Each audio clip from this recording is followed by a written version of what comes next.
Eh ben, vas-y, bah, je te réponds, moi, vas-y. Moi j'ai une question tout de suite après à te poser. Qu'est-ce que j'appelle le style Vertifight? En fait, il n'y a pas vraiment de style Vertifight. Quand je dis le style Vertifight, on va dire l'évolution du Vertifight, parce que c'est vrai que la plupart des jeunes qui sont venus au Verti, tout d'un coup le style il s'est un peu transformé. C'est pas nous qui avons donné les codes, les indications ou la façon de travailler. Juste qu'à force de battle et de battle, bah, des choses qui sont un peu ancrées au sein de cet événementiel et que les gens ils ont été toujours plus loin. Mais nous, nous, la seule chose que nous on essayait le garde-fou qu'on essayait de mettre, c'était vraiment de ne pas mettre trop de hip-hop. Même si des fois je trouve que dans certains danseurs il y a trop d'hip-hop. Et nous ce qu'on fait, c'est que nous on transmet le message à notre jury qui a sa vision des choses et à partir de là c'est à lui d'intervenir. Parce que si nous, à un moment donné, quand le mec il commence à juger, nous on vient et on commence à dire attends, là tu t'es trompé, ben, on enlève la crédibilité au jury. S'il est placé là, c'est qu'à un moment donné, ben, il s'y connaît en danse, mais il a quand même sa vision de la danse. C'est parce que la fois j'ai mis la hausse, qui n'a rien à voir avec la danse électro bien sûr, mais comme les gens se connaissent de plus en plus, ça devient de plus en plus difficile de mettre des gens de la culture électro, sans parler de boycott, donc on met des gens de la culture hip-hop qui ne connaissent absolument pas l'électro. Un gars extérieur bien sûr. Extérieur, et ben sur des choix, ben, moi je trouvais que des fois il avait raison, des fois il avait tort, mais à aucun moment je serais intervenu pour dire ouais là t'as tort ou là t'as raison, parce que c'est son attribution, c'est son jugement, c'est sa responsabilité, et ça c'est au sein de n'importe quel jury, au sein du Vertifight, enfin pour moi. Maintenant quand je parlais de purisme, moi ma vision de l'électro, moi je trouve que la façon de danser des e-boys, c'est la façon, on l'appelle les originaux. Comme dans le Bougalou, c'est les originaux, c'est ceux qui ont, la vraie danse. Ouais, pour moi, le danseur le plus... Mais moi il a fallu longtemps avant de comprendre ça, tu vois, et des années de danse. Et moi je pense même que dans le futur, l'électro va évoluer et ça va faire comme dans l'hip-hop, ça va refaire un cercle et les gens vont redanser comme à l'époque, comme nous dans le break. La plupart des breakers, ils dansent, ils font les foundations, donc ils redansent comme les danseurs des années 78. Voilà. Pour moi, on est en 2009. Pour moi, le danseur le plus puriste, c'est Spock, parce que c'est le mec qui a pas, enfin voilà, il a son style, il a toujours pas. Après, c'est ma vision. Bien sûr. Les gens, les Vertifight, ils pensent comme ils veulent. Moi, je trouvais que sur le battle Electro Stud, même si je trouve que les Electro Stud, ils sont très très forts, et ben je trouvais que dans l'électro, la danse qui se rapprochait le plus de vraiment l'esprit de l'électro, la mentalité, les vraies valeurs de l'électro, ben, je trouvais qu'elle était plus vers le côté e-boy. Moi, je ne suis pas jury, donc ce que j'avais à dire, ça n'avait aucune valeur. Moi j'ai une question à te poser. Ouais, dis-moi. Moi c'est un truc qui m'a... Enfin, je préfère te le poser devant la caméra, tu vois, que sur un forum ou au téléphone. C'est pourquoi c'est le Vertifight, c'est le staff du Vertifight qui a décidé à la place, de la culture électro de prendre des décisions, le battle contre les mecs du hip-hop. C'est-à-dire que d'aller directement dans la gueule du lion chez les mecs du hip-hop, parce que tu dis bien, ouais voilà, j'ai toujours refusé ce genre de battle, comme si c'était une évolution par rapport à notre mouvement. Ouais. Et qu'aujourd'hui, ben, c'est comme si on était un peu obligé, entre guillemets, de battre 20 ans de culture contre 2 ans de culture. Alors, tu vois ce que je veux dire? Moi c'est un truc qui me... Non mais je comprends, alors je te réponds. Moi je pense qu'au sein de l'électro, nous on est un staff parmi tant d'autres. Ça veut dire qu'aujourd'hui, si demain, comme chez Hitter, tu développes le battle SMDB et que tu en fais à un moment donné tous les mois, enfin assez régulier, tout d'un coup tu deviens un porte-voix de la culture. C'est-à-dire que tu passes plus par un danseur, tu passes par un organisateur et donc tu as un leader d'opinion, tu deviens quelqu'un d'important.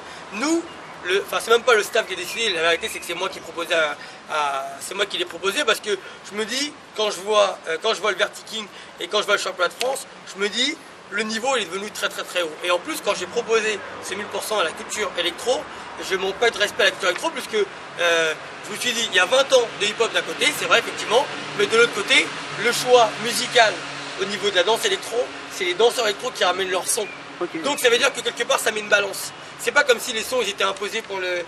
Les sons sont par exemple pour le hip-hop, ça va être un DJ qui va mettre des sons. Par contre pour l'électro, ils vont prendre une bande son, voilà, bref, et puis le DJ il mettra le son pour le hip-hop qui a 20 ans d'avance. Alors que l'électro ils sont 2 ans. Voilà. C'est un respect, tu vois. Voilà. Et en fait ça met une espèce de balance. Après c'est vrai que quand tu dis ça me confère un grand pouvoir, c'est parce qu'au niveau du choix, c'est peut-être pas le choix que toi tu aurais choisi Trixie, ça j'entends bien, mais c'est pas comme si moi j'avais décidé, c'est-à-dire que demain n'importe qui peut organiser, ou peut aller voir un danseur hip-hop et décider d'organiser. Moi je l'ai fait parce que c'est un gros événement et qu'il y aura du beau monde du hip-hop. J'aurais pu l'organiser en plein d'événements hip-hop, je suis en plein d'événements hip-hop. Je suis encore la dernière fois au battle trigonométrique qui est carrément le plus grand battle dans le monde au niveau des tricks. Mais je me suis dit, là il y aura le beau monde de la danse debout hip-hop. Là il y aura vraiment du beau monde, il y aura vraiment les grosses têtes. Et j'ai envie qu'ils prennent ça, qu'ils se prennent une claque dans la gueule. Et je pense qu'aujourd'hui la culture électro, le niveau, il est assez haut pour qu'ils se la prennent dans la gueule. Au niveau technique, au niveau de la danse. Après le problème, c'est comme dans le hip-hop, les gens de la culture hip-hop, il y a beaucoup de gens qui sont forts, mais ils ne savent pas se métisser. Parce qu'ils ont des problèmes entre eux, et ils n'arrivent pas à un moment donné à se dire bon vas-y allez, sur ce coup-là, on met nos problèmes de côté et on danse ensemble. Ils n'arrivent pas les mecs. Et ça je peux te citer 1 milliard d'endroits où j'ai vu les plus grosses têtes hip-hop de ne pas savoir danser ensemble. Ils n'arrivent pas à faire la part des choses. Et c'est pour ça que sur le topic, je parle souvent 1 milliard, c'est un peu une métaphore, mais je dis tout le temps qu'à un moment donné, un vrai leader, il doit savoir mettre ses problèmes de côté pour prendre la meilleure équipe possible. Moi j'ai dansé avec une personne pendant 6 mois sur scène. On se parlait pas pendant 6 mois. Et pendant 6 mois je venais, je faisais mes sets et je dansais avec lui. Et quand on parlait mal de lui, je le défendais. Mais je lui parlais pas. Et 6 mois après, on leur revenait amis. Parce que je suis un professionnel. Quand je monte sur une scène ou quand je danse, ou alors quand je suis dans un autre pays, même si il y a des Français que j'aime pas, et ben sur le moment, on danse tous ensemble. Bah c'est l'exemple que doivent prendre les danseurs du Verti. Ouais, mais est-ce que Milliard il a assez de maturité, ou alors est-ce qu'il a assez de recul pour pouvoir se dire je vais passer cette histoire? Bah, je pense que Milliard, il a assez de maturité. Moi j'ai quand même passé pas mal de moments entre guillemets avec Milliard. J'ai eu la chance, on a eu la chance entre les deux de faire des battles. On s'est bien amusé, on s'est échangé pas mal de points et d'opinions. Et je pense qu'il est assez mûr pour faire la part des choses. Et pour rebondir sur le truc, pour la question que tu as posée tout à l'heure, juste pour terminer, après c'est à vous, je dirais que si à un moment donné, quand ils ont fait le film, tu vois, moi je dirais dans la danse électro, il y a eu plusieurs bastions à un moment donné, qui à un moment donné se tiraient chacun la couverture de leur côté. Si c'est Tectonic qui leur a proposé, comme ils l'ont proposé, comme à un moment donné vous l'avez fait vous-même. C'est Tectonic qui veut le faire et puis il leur est proposé à toi. Si ça aurait été maintenant les médias à un moment donné, ils s'étaient tournés vers la SMDB qui faisait toutes les couvertures, il leur a proposé à Tichou, qui leur a proposé, tu vois. Et si ça aurait été à un moment donné, quand il y a eu le film, le road movie à un moment donné avec dans Génération Electro, ben il leur a proposé forcément à la SMDB. Et c'est normal. Nous, notre soldat, à nous, sur qui on a mis notre confiance, au moment où le Vertipack n'était pas très coté, c'est Milliard. Et c'est pour ça, parce que d'ailleurs humainement c'est une bombe. Ouais, franchement, humainement, c'est un mec, humainement, je peux rien lui reprocher. Et en tant que danseur, il a toujours été à la hauteur de nos espoirs. Maintenant, et même quand il a dansé contre toi, là c'est différent parce que toi t'es quelqu'un que j'estime beaucoup, Trixie, et ben j'espérais ni qu'il gagne ni qu'il perd, je me dis ça va faire un bon 1000%. Après, tu vois, là je suis sorti du truc. De toute façon, moi je suis dans ma tête au niveau du Verti, que ça soit, même si les RK demain ils se font défoncer, la vérité, au niveau du Verti, je m'en fous. Parce que je suis pas RK. Et que moi je pense que, je te rappelle, quand vous avez gagné, j'ai même dit 1 milliard, je suis content que la CNDB vous ait battu, parce que ça change la politique de l'électro. Parce que les mecs à un moment donné ils avaient peur. Toujours la RK qui gagne. Moi j'étais content que vous ayez gagné, tu vois. Moi je suis content quand les RK, il y a des groupes qui arrivent et qui arrivent à leur mettre la pression. Parce que les RK constamment... Il le dit à Cerise quand il dit ouais on a été déçus parce qu'on aurait voulu avoir la pression. Mais bien sûr, mais on aurait voulu qu'il y ait vous, on aurait voulu qu'il y ait la mafia et d'autres équipes, et c'est normal. Tous ces gens-là qui ont entre guillemets une certaine maturité. Moi je pense que c'est tous ces gens-là qui évoluent dans ce milieu, parce que c'est un milieu, entre guillemets, il faut dire ce qu'il y a, c'est un milieu qui a été assez jeune. Ça a commencé jeune, et je pense que en parlant des anciens et même ceux qui ont acquis une grande maturité, je pense que c'est eux qui font évoluer le mouvement. Bah c'est eux qui ont du pouvoir, c'est eux aujourd'hui. Bien sûr.